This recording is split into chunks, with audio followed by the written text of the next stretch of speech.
Hi, everyone. This is Judy Sedgman wishing you a very, very happy new year from Pittsburgh, which is where I've lived for the last 2 years. I can't believe I'm heading into my third winter in Pittsburgh.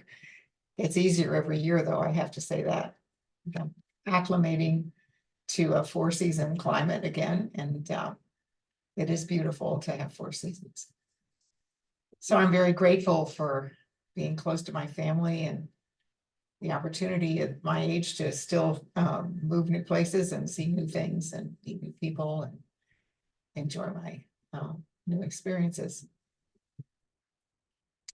So I guess 2023 for a lot of people has been a strange and somewhat difficult year for many. And we've watched the world kind of devolve into a lot of troubled thinking and a lot of insecurity and turmoil.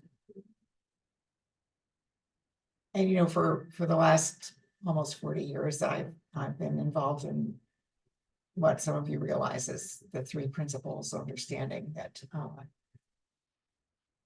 really is the hope for peace, and it's still the hope for peace. Although, every year I think this could be the year that everybody catches on and people calm down, but we're still waiting, and I think that I'm not in charge of the timetable. I'm just in charge of being the best I can be at what I do and trying to find more and more peace within myself and bring myself to the table and share what I have. So I'm going to try to do that in my New Year's message this year. I don't want to talk about myself. I'm uncomfortable talking about myself. I don't think anybody really cares about the details of my life, but I talk myself in the context of the work that I love and the hope it offers and what it's meant to me over the years. And I'll try to be brief. But I do recall that this year I'm 80 and I'll be 81 and sometime during 2024. And I do recall the year that I was 40 very clearly because it was sort of like the halfway point. And I remember wondering when I was 40 if I was going to ever see 80. And I kind of thought I wouldn't because I lived a pretty stressful life back then. That was a long time ago. And I remember thinking, oh, well, I might as well enjoy my youth while I have it, so to speak. Although I guess for a lot of people that wasn't really youth, but it starts looking younger every year as you get older. And I had kind of at that time, a pretty cynical outlook towards life. I had a lot of material and external acclamation and success. I don't even like to talk about it now, but I've done a lot and gotten a lot of credit for a lot of things that maybe it wasn't just me that should have gotten the credit for. And I had a lot of plaques on my wall and letters and people, propping up my ego, I guess I'd say. And yet I was not a happy person. And I did not have peace. I was a successful person and I was an active person and I was out there in life. I wasn't, in a mental health institution. I never thought of myself as having any kind of mental health problem ever. And I felt like I was just like everybody else. Almost everybody I knew was pretty stressed out and pretty, intense, I'd say. And the details don't matter, but, I was fortunate enough to be introduced to the three principles quite accidentally because Dr. Bill Pettit was one of my clients. And when I met him, I realized that his form of psychiatry was very, very different from that with which I was familiar. I was running a medical practice management business and I had doctors in many specialties that I did business with, and he was unique among them for three things. One, he was unconcerned about the details of his business. He didn't enjoy the details, and he didn't want to do them. And he was excited to hire our business because that's what we did. And he was fine with it. He was like, I wasn't asking me a million questions about, well, how are you going to handle this and what are you going to do about that? And it was very unusual for me to have a first encounter with a new client who kind of just assumed that I knew what I was doing because I had a good reputation, and he talked to other doctors that did business with me, and he wasn't going to worry about it. Just turn it over and let's just talk and have a nice conversation. And I was a little bit, actually at the time, I was a little put off by it. I thought, he's not really doing his due diligence. And, what if I was like a fraud or something? He'd be the last to know. But, I think he had a good read on people, and he trusted us. So it all worked out. But the second reason was that I saw how many files he had. And I was shocked that a doctor that had been in town for such a short time, I was in Bradenton, Florida at the time, and he had just moved there not too long before, had so many files. And I knew he hadn't been in private practice before that because I knew the story of how he had come to Bradenton from, his training in the three principles. And so I was dumbfounded because most of the psychiatrist's office that I visited had pretty small file area because they would see the same people for years over and over again. They can only see so many people in a week. And I was thinking, what does he do? Just make files for everybody that walks in the door, and then some of them don't come back, so he keeps adding new files. I was very puzzled. And so I asked him, where are all these people? How can you see so many patients? I mean, I knew he had a counselor working with him, but still. And he said, well, I guess they're having a nice life. So I'm thinking, okay, you've only been here for a year or so, and you've seen this many people, and a lot of them are already having a nice life.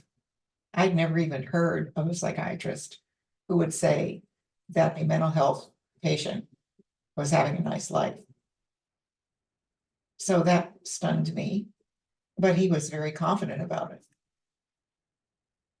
And I said, but don't you see really mentally ill people? All the diagnoses, I mean, you're a regular psychiatrist, you're on staff at 3 hospitals. Don't you see a lot of really sick people? And he said, well, I do see all the diagnoses. I guess I've seen pretty much every one of them. And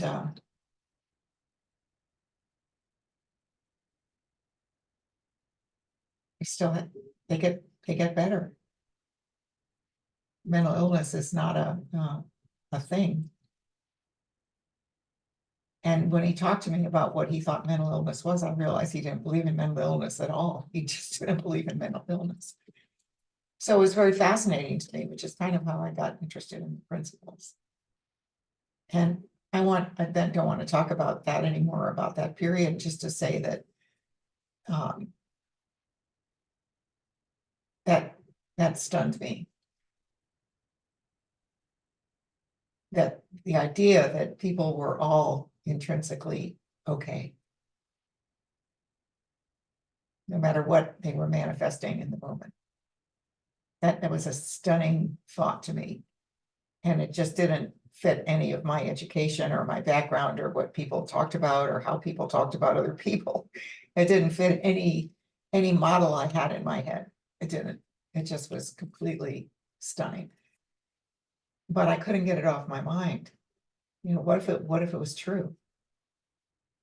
What if we were labeling people for no reason? Because I thought, what if mental disruption in a person's life was sort of like the flu? I mean, people feel like crap when they have flu, but they get over it and then they feel great again. So why couldn't we have sort of a brain flu? And it nagged at me, let's put it that way. So because my previous experience as an investigative reporter for years, before I did other things and then ended up starting this business was, kind of told me, you got to look into this, Judy. This is not, you don't just walk away from an idea this revolutionary. You've got to look into it. And that's how I got interested and started to learn about the principles. So what are the principles? Well, the principles are, what are principles generally speaking? Principles generally speaking are things that are fundamentally true and answer every question about something. So principles are the laws of the universe in motion, and they're discovered, not theorized. So people don't come up with a theory. Well, they could, but they shouldn't come up with a theory and call it a principle. Principles are discovered. So take, for example, when gravity was discovered, it answered a lot of questions. And there was no more doubt in people's minds. Every time you drop something, it falls. There is gravity. But there's much more to it than that in it. But that simple truth, starting there, allowed people to understand the relationship between bodies of matter. And that was the beginning of a scientific explosion. So when principles are discovered and they really are understood, people explore their understanding of them, they lead to a revolution in the way people think about whatever it was the principle explained. And that's really what we're dealing with here. The work that I do is working with people who have encountered principles that explain everything there is to know about human understanding of life and why people do the things they do and why they say the things they say and how they come upon their beliefs and why they get so attached to them and how they change. And I've been doing this work for a long time with a lot of other people, and no one seems to be able to find an exception to that they are principles. The principles are also before they are the force behind the universe. They don't happen because of the universe. So, principles explain how things came to be. They're formless and they're abstract. They exist in a realm that isn't of this world. But we are of this world, and all we have is our intellect to explain things. And so the principles it's almost like starting the engine. The principles create our lives. We create ourselves, or we come into life from this perfect energy of the universe, and that energy then flows through us, and we use the gifts that we have to make sense of life. And it's pretty simple when you see it that way. I mean, if the principle that people focus on is thought, because without thought you couldn't focus on anything. But the truth is, the energy behind life is what allows us to create our thoughts, allows us to see our thoughts in action as the life we have right now, and allows us to change because we're the thinker. That's it. It's very simple. And it seemed so simple to me when I first heard about it that I thought I must be missing something here. This can't be that simple. I mean, life seems so complicated to me, and I tried so hard for so many years to figure out people and stuff, and been to all kinds of courses, motivational things and everything to try to understand people. And all of a sudden, it just made perfect sense. Well, people are thinking, and their thinking looks real to them. And if they are thinking really ridiculous things look real to them until they realize that maybe they're not enjoying those thoughts, and they think again. And yet, over the course of these many years that I've been involved in it, I've seen it at work across many continents and with many types of people. We're all the same. Every human being on the planet is making it up, seeing it as real, and dealing with it. They either deal with it from understanding that they're the thinker and they don't have to put up with it, or they deal with it by thinking it's happening to them from the outside in, and they got to change something outside to deal with it. in the whole field of psychology, as I understood it. Now I've got a doctoral degree in psychology, so I have, but back then I didn't even, I'd taken one course in psychology in college, and it's because it was required. And wasn't that interested in it because I didn't really know what it was about. It just seemed to me it was all about things that go wrong with people, and I was not interested in what was going wrong in the world when I was young. So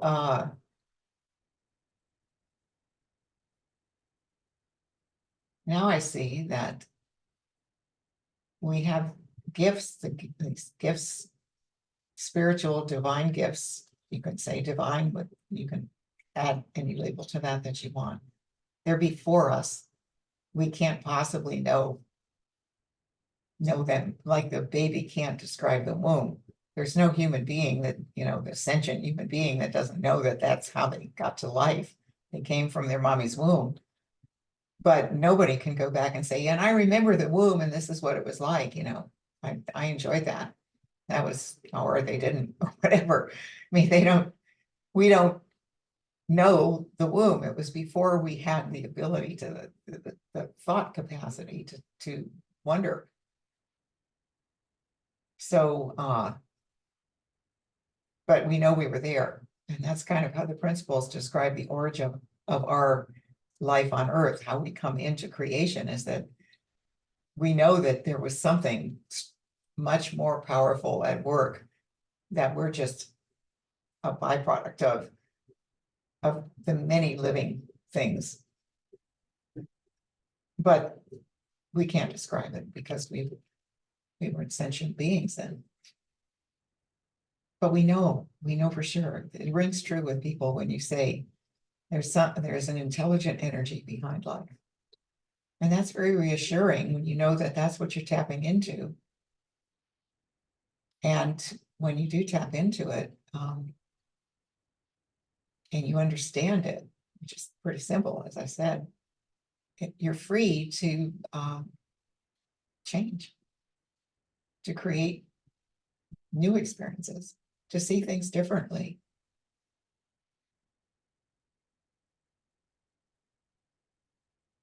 And, there's so many examples that I can offer, but, one of them is that years ago, when I was on the faculty of the medical school at West Virginia University for 11 or 12 years. And before I went there, I had very little experience with people that weren't a lot like me. I was in business, and I was, married to a banker, and I had, most of my friends were similar to me in many ways. And, I had racial diversity among my friends, but no, I'd say social diversity.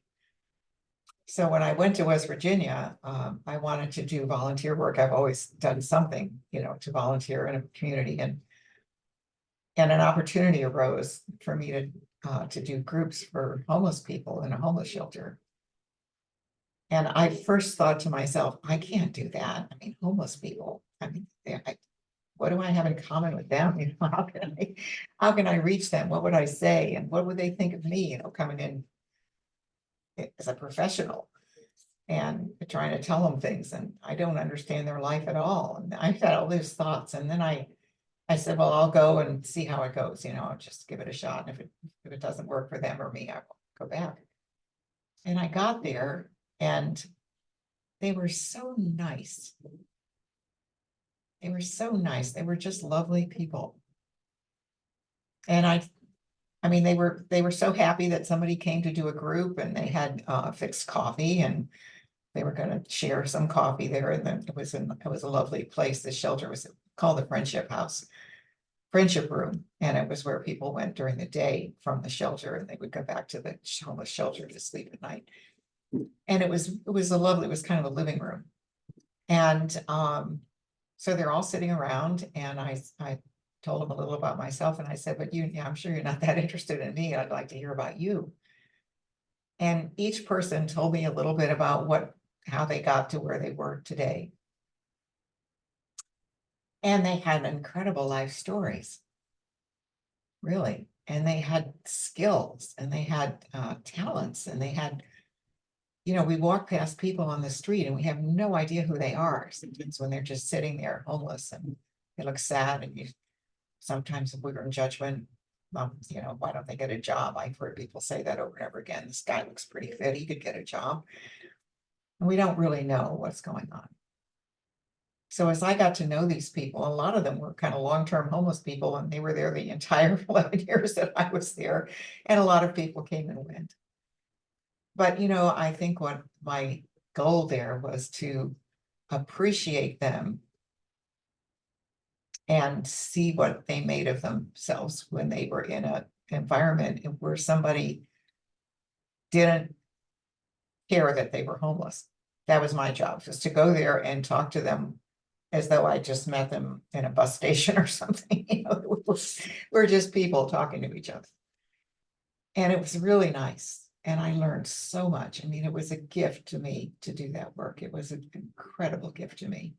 I cried when I left West Virginia, and I've stopped doing it. And I think the thing that I learned is that the approach that I've been blessed to encounter, that has become my life's work, not only brought me great peace of mind, but it has helped people in all walks of life and all kinds of circumstances. And it has nothing to do with me whatsoever. It's just that if you can share a truth with people, their heart hears it. And when their heart hears it, they see it. And when they see it, it's theirs, it's not mine. And, I told my daughter one time, I said, I'm no longer afraid that I'm going to get old and I'll be homeless someday because I won't have enough money. And because actually, homeless people are so kind to each other, and they have their services, and they're fun. I would have friends no matter what my circumstances were. It really brought me in touch with the fact that we are all the same as human beings, and love is everywhere. And if there's one thing that I could say to wish all of us in the world a Happy New Year, it would be when you can see that, that love is the basis of the energy that flows through us. And it's uncontaminated until we contaminate it with a lot of personal thinking and judgments and ideas about who's who and what's what. And that's kind of all you need. When you wake up to that, you see that I'm creating this. And there's no need to go into a lot of detail about it. It's just started, you change from within. We all can change from within, but we can't be forced to change, and we can't be told how to change. I can't tell you how much advice I had all my life. Mentors and people trying to tell me that I should do this and that. And I never did anything that didn't occur to me as a good idea. When I look back on it, I listened to advice and I didn't discard it, but I couldn't make it mine. It had to come through me. It had to settle into me and wake up in me in the form that made sense to me. And I think we all realize that. It's like in school, why is it that sometimes, I remember sitting in English, I was an English major in college. I loved poetry and literature and words, and I remember just sitting in English class and just soaking it in. I loved every English class I ever had. And I just couldn't get enough, and I would do all the extra reading, and I would write poetry. I would try to, experiment with my own abilities. I just loved it. And now that love within me, that it drew me, made me very teachable, in the sense that I was certainly paying attention and I cared. But still, a teacher could stand up in the front of the room and say, we're going to read this poem now by, say, Percy Bysshe Shelley. And I love this poem. I had a teacher that did, an English teacher, just loved Shelley. and just raved about it. And she would read these poems with such heart and such, you could tell that it just really touched her. And I didn't really like Shelley that much. So, I mean, I could appreciate the language, I could appreciate the metaphors, I could appreciate his gifts. It wasn't my cup of tea. I was a William Butler Yeats fan, and everybody has their thing, and the thing is, no one can make you like something they like. And no one can take away from you the things that are true to you and that come from your heart. And I think that's what makes us interesting. And I often think, why do we have so many wars over people's ideas, basically? Like, I don't like people that think this. Well, that's okay. You don't have to think it because they think it. If we all understood thought, if we all understood this beautiful gift that we have to continually create and see beyond our current thinking and accept diversity and differences in thinking, we would be at peace. It would be easy. And people, instead of being threatening, would be interesting. And it pains me. I mean, I've always had trouble with war. I remember because my Uncle Frank, who was one of my favorite people in life, was a veteran of World War I. It changed his life. He was going to be a concert pianist, and he was in artillery in World War I. And although he survived the war, it ruined his touch. He handling this ammunition, weapons, and everything. He lost the sensitivity in his fingers. He was still a wonderful pianist, but he couldn't be a concert pianist anymore. And I thought, what a tragedy. How many people die? How many young people full of promise for no reason? Because they always get settled sooner or later. And then what was it all about? I don't know. There's got to be a better way. And I think finding inner peace is the better way. Because if I'm at peace, I'm not inclined to care what you think.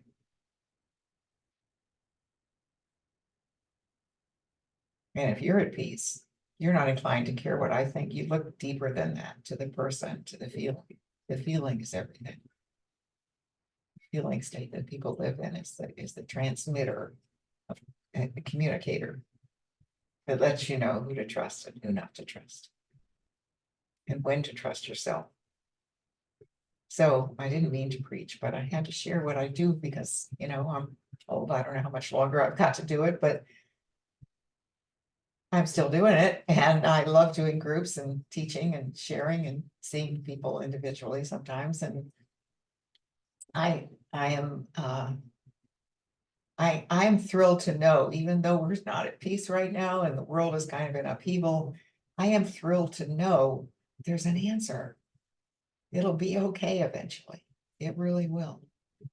Sooner or later, more and more people across the world are waking up to this. There are just people in many, many countries now, when I started, there was just a handful of people that really saw this and wanted to put it out into the world. And now we're all, dying and old. And there's many generations coming behind us. And the great thing is, it's out there in the world. And sooner or later, the truth will strike people. And the simplicity of it will strike people. And they will find peace. And they will find it intolerable to kill or to maim or to bomb other people. And that's all it takes. A person at peace doesn't do bad stuff, he didn't do it. So that's my New Year's message. I just want you to know, if you're discouraged and you're if you're disheartened by the state of the world, don't worry about it. Because the truth is in everybody, and love is the source of all of us. And people are designed to find it. We use our thinking against ourselves innocently until we wake up to the fact that we're the thinker. But, the more we can tell people, the more we can help people to see that, the more we can make that simple truth evident to people so they see it for themselves in their heart. the less likely that we're gonna have trauma and pain and dismay and bad, terrible treatment of other people in the world. And it's in us to do that. Like it's in us not to destroy the planet. It's in us to have respect for all living things. It's in us to feel humbled by the beauty of the earth that we've been given to live on for whatever time we have. It's natural. You see it in little children. They're just filled with awe and wonder and love and enthusiasm and curiosity. That's kind of that's the starter kit. And when you see that and appreciate it and you look for it in yourself, honestly, if you look for it, it's there.